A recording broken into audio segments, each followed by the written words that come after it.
Hey, this is Heidi Dawson. If you love all things health and wellness and style of any kind, hang out here with me each week. I'm obsessed with never-ending improvement, and it's all in an effort to help each one of us live a wildly successful lifestyle.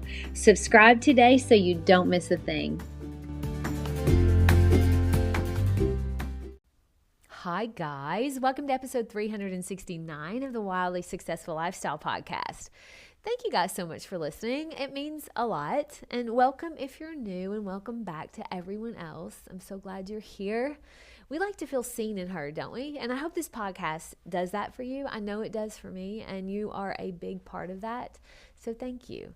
And remember to subscribe and give me a 5-star rating wherever you're hearing this, Spotify, Apple, and now YouTube. I have started creating these little cartoon videos that are on my YouTube channel. Just search Wildly Successful Lifestyle Podcast and you can watch them. And let me know what you think. Now be gentle. It's new for me, so I'm catching my stride there. It's been a lot of fun, but there's a learning curve. All right, so this last week, a song went viral. Now, it wasn't by Taylor Swift or Ed Sheeran or Kanye or any of the regulars. It was by a little-known country boy named Oliver Anthony. Now, I have been seeing people post about this song, but I tend to wait when things pop up like that. I don't usually pay attention until someone that I really trust, I follow, puts it out. And then I'll go check it out. So I'd been seeing it go around, and I didn't watch it, though, until Joe Rogan actually posted it on X, which is formerly known as Twitter. So I knew at that point it must be worth listening to if he posted it. So the song is called Rich Men North of Richmond. And I am so glad I listened. Now, for those of you like me that aren't great at geography, Washington, D.C. is north of Richmond, Virginia. That gives you a clue into what the song is about. Now, if you haven't heard it, it's definitely worth the search. All you have to do is type Rich into the search section of YouTube, and I bet it comes up first because it's so popular. So it's by Oliver Anthony. Now, this song actually reached into my soul, grabbed a hold of it, and I don't think it's let go yet. Now, obviously, it hasn't, because I'm sitting here talking about it. So it touched me deeply. I know I say this a lot, but I genuinely have a love for people, just people in general. And that's why I think this song really got a hold of me. I was in the grocery store the other day, and there was this black man, and he was maybe 38 or 40.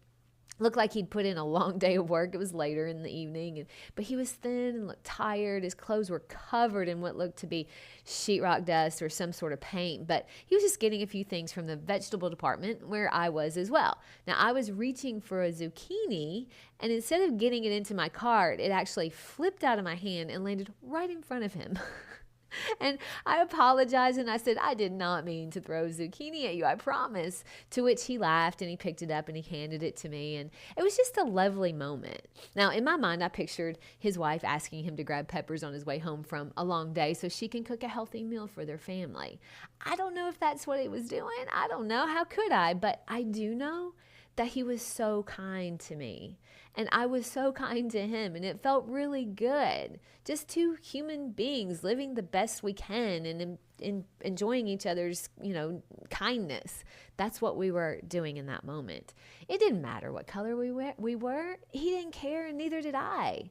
Now, that's weird, though, because the news says we should care. If you believe the news, the country's totally divided, and different religions and races and genders are all at each other's throat all the time.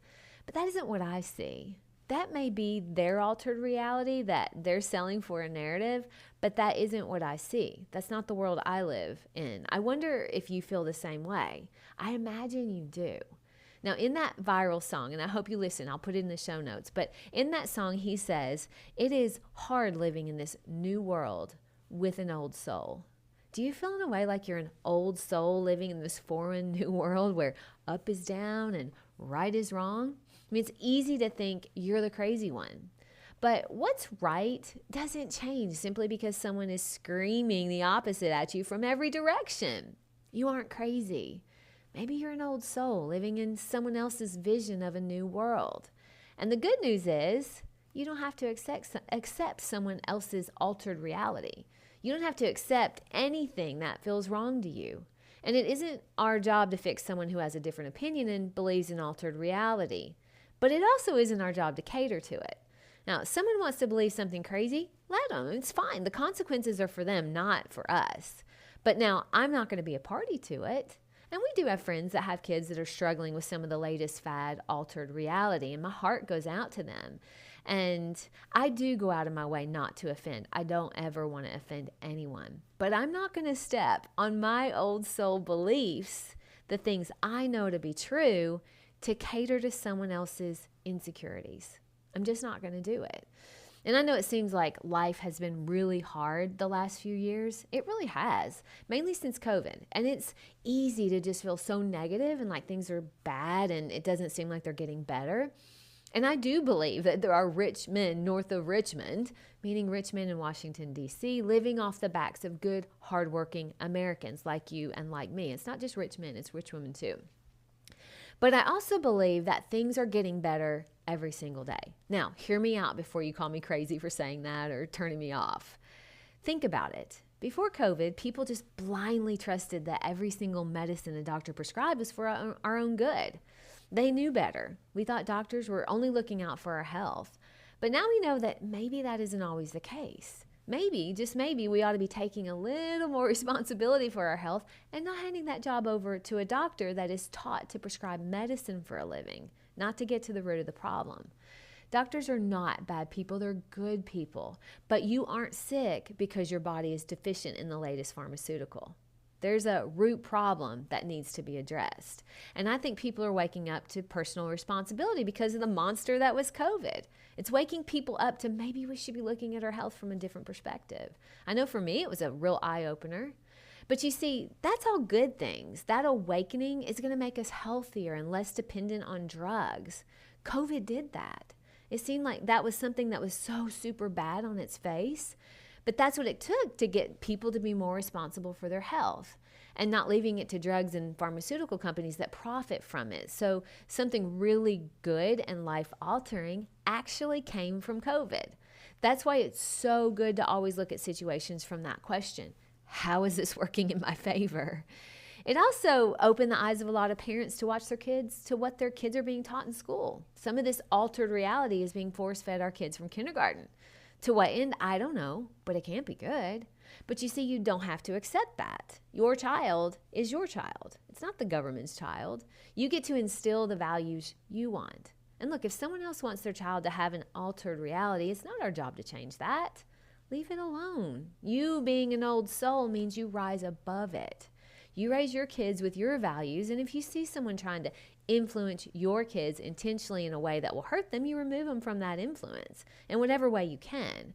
It may mean homeschooling, private school, or moving school districts. I don't know. But I do know you don't have to accept an altered reality. We don't have to accept someone else's vision of a new world where wrong is right and right is wrong.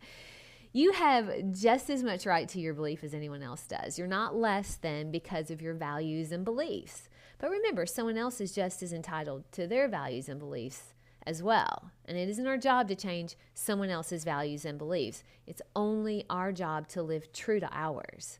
And if we live true to our values, we don't have to fight against an altered reality. Fighting against something actually brings more of it into our life. You ever notice that? So fight for something, not against it. Work for something, not against it. I think that's where we're headed. Old souls are standing up because guess what? There's a lot more people with an old soul than we realize. And that's why that song, Richmond in Richmond, in north of Richmond, was the most listened to song in the world last week. Even though it was a country boy on a banjo with his dogs laying around in the middle of a small town in Virginia. When things seem upside down, just ask yourself, how could this be working in my favor? Because it is. It just may need a minute to work its way out. When you see things on the news that seem absolutely upside down and not in your reality whatsoever, take it for what it is. It's someone else's altered reality that has nothing in the world to do with you. Because maybe you're an old soul with the power to recognize right from wrong deep in your gut. My challenge to you this week is to embrace your old soul. Be proud of your values. You don't have to hide them. And don't fight against people living in an altered reality. Fighting against things make them bigger. Be for your values. Be for the things you know in your heart are true. The world is craving old souls, and that's why that song went viral, because we're tired of feeling like we have to sell our souls to fit in. But it is a human need to fit in, and when the loudest voices are screaming altered reality, we feel like that's the only way forward, until you see that one brave old soul say enough. Let's work to be that old soul. Share this with 3 old souls in your life. I love you guys. I'll talk to you in a few days. Don't forget to subscribe and share with your friends, because we're just going to keep going bigger and better places together, and I love that about us. Talk to you in a few days.